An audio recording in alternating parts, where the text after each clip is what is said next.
Hello there, long time no see. Welcome back to the channel. It's been quite a while since I've made a video on the channel here. No good explanation really. I just really haven't had the time or the need or the want to do it. But recently I've had the desire to do it, so here we are. I've released a ton of music since my last video, and one of my favorites I've released is a song called Should I Stay with Steezy Prime. And it landed on, for the first time I had one of my tracks land on LOFI beats. I actually don't know if it was the first time actually, but still cool regardless. So I wanted to break that down today, show you how I made a track that got on LOFI beats, and maybe you can find some stuff that are helpful or useful in the video. So yeah, let's just jump into the session and see what kind of stuff we got going on. Cool, so here we are. Let's take a listen to some of the last bit of the track where everything is on.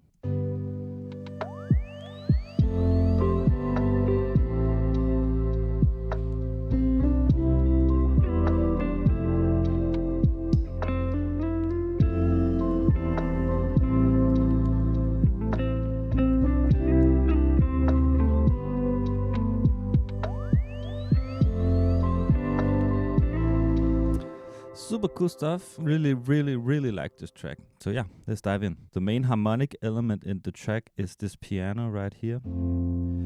This is just playing some basic chord. F major to a G major to an A minor, and then C, E, F.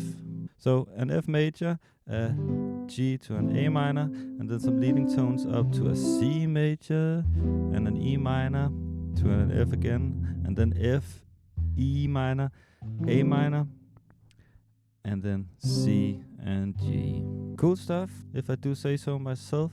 The piano I'm using here is a contact instrument. If I remember correctly, it's probably the Noir Felt, which I don't use that much anymore actually, but there was a period where I almost exclusively used this. I've used the smooth and deep felt preset on this track, and I've probably dialed down some of the mechanical noise and the pedal release noise, because that sometimes gets a bit too intense, even though they are cool and essential to get that live sounding feel in your piano. I have also played this on a MIDI piano, so the chords don't get too stiff.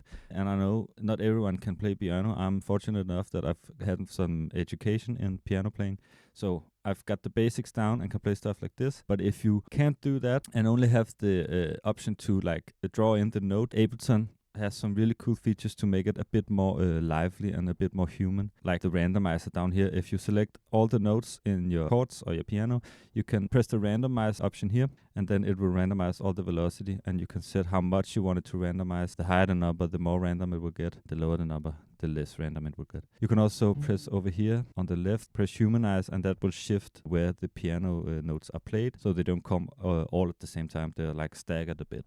Like when you play piano, you don't hit every note exactly the same time. Again, you can turn it up or you can turn it down, how much you like. So yeah, that's an option if you do not have the option to play, which is what is best always to do. Then we have another piano, a little melody.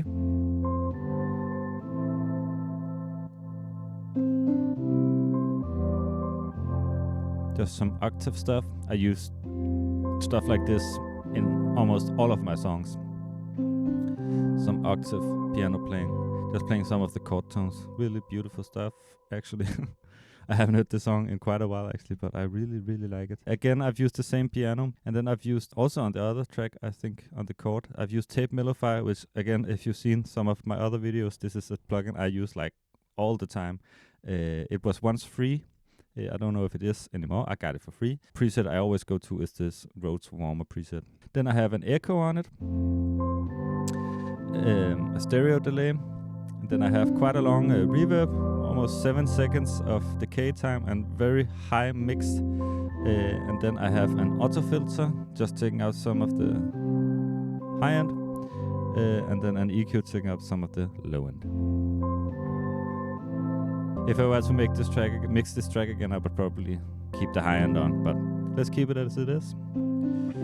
Then we have some guitar chords. Let's solo that. I have an amp sim on the guitar, Vintage Vibe, cool plugin by some cool guys over at Fine Classic Plugins, I think they're called. They also have some cool drum sounds I use also quite a lot. And then I have a delay and a reverb. So not too complicated. And then I've mixed some of the high end out and some of the low end out to make it fit in the mix. And it's just playing the root and the third an octave higher. Super simple guitar stuff. Sounds nice. Yeah. Then we have a small pluggy. Yeah, you can hear all the noise from the guitar on this one. That's crazy. Just playing some plingy stuff up top.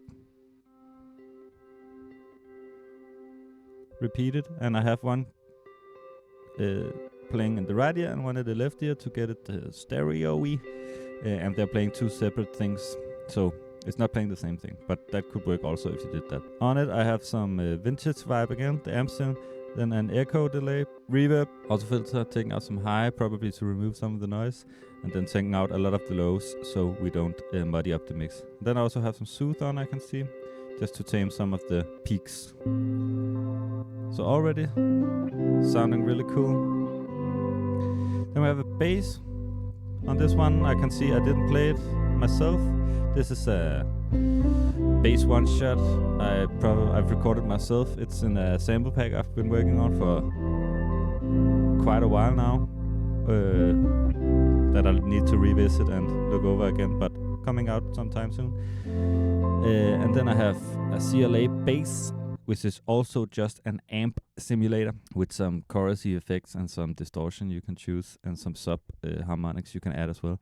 And then I have an auto filter again, just taking out some of the high, because we don't really need that in a track like this, I think. Then we have some vocal lines that also I've recorded myself and put in that sample pack I just spoke of. Just some simple stuff. And I can't sing that high, so I think I've pitched it up an octave, also messed with the format probably. This one is just me. And then a bunch of reverb. Then I have one that pans slightly to the left and the other one pans slightly to the right, so we get some variation in the stereo field. And then finally we have the lead guitar, which is just playing some cool stuff.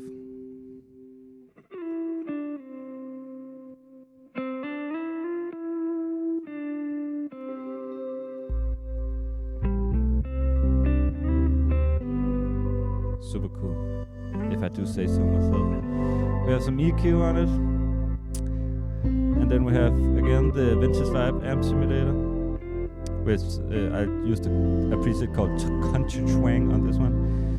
Glue compressor to give it some more sustain. Then we have an auto filter, again taking out some high. Holy shit, we got a lot of stuff. And then we got the brush free, which is a lifesaver plugin. If you have some instruments that are quite noisy or some samples that are quite noisy, you can hold this learn button while the noise is playing. Let's see if we can capture some of it. This is without it. You can hear a lot of noise. This is with. Like, it takes it out completely. Total magic. You just play some of the noise, hold down the learn button, play it a couple times so it can learn the noise, and like, total magic disappears. You can hear.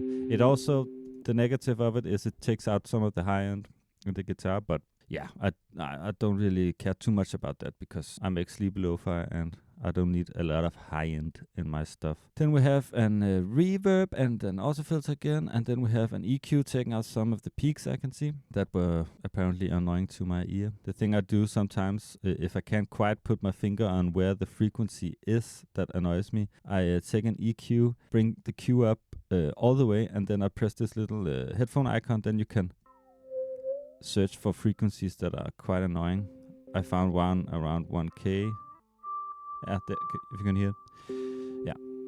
So I just turned down that, and then it goes away. Magic. You need to be careful with this though, because if you turn up any frequency in a sound by 18 dB, 15 dB, it will sound bad. So you need to be careful with it and not remove every frequency in the sound, because then it will lose its character and not sound as good. So be careful with that little trick. It's only if you can hear there is a frequency that's annoying, but you can't quite find it.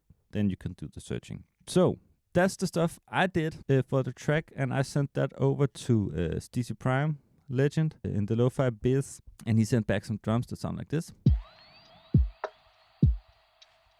Classic lo-fi stuff. super sick. And I don't think I did too much to it, honestly. Just kept it as is. I might have some on the group, yeah, a bit. So we have a hi-hat just playing some 8 notes with some accent. So the first one is louder than the second one to get some groove. And we have a kick following my chord hits. Boom, boom. So it locks in nicely with the bass and the stuff. Then we have an open hi-hat. Simple stuff. I can see he put some stereo delay on it, or some ping point. So it goes like this. Subtle stuff, but very cool. Then we have a rim, just to give some groove. Nice stuff. Then we have the snare, which is like a woody kind of snare. Some texture stuff. And then one of my favorite bits of the track, this transition he put in. The laser, such a cool laser sound, honestly.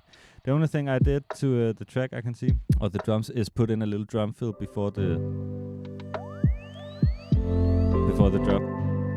Ba, ba, ba, boom, boom. I just took some of his sounds and put it in to make a little drum fill. On the drum group, I have this plugin. I don't really know what it's doing. I think I'm compressing a bit. That's it. I haven't touched any of the EQ stuff. Then I have some other texture stuff. This is just some tape sound. This is me pressing my tape machine. So kind of like we start the song by pressing it, and then the song starts. Yeah, just a nice little touch. And then we have some foresty sounds from Mondo Loops with some birds and stuff. On the instrument bus, I have a sidechain, obviously. So all the harmonic elements duck when the kick hits. This is just done with a compressor, where you turn on the sidechain on the left here. If you open up just a compressor, it looks like this, and then you press this little arrow, press external, and then you can choose what source you want the compressor to activate after, and then you choose your kick or whatever you want it to sidechain to, and then you just dial in the threshold until you hear the ducking you like. What I tend to do is turn down the attack all the way so the sidechain hits immediately, instead of like having a bit of the time before the sidechain hits. And then another thing I do to get a really tight sidechain is I go in and I check, listen, how long do I want the sidechain to like last? When do I want the sound to rise again? In this instance, it was and about an eighth note I wanted to rise before in between these two clicks. So like it ducks on the first click, and then before the second click hits, it has risen fully to its volume.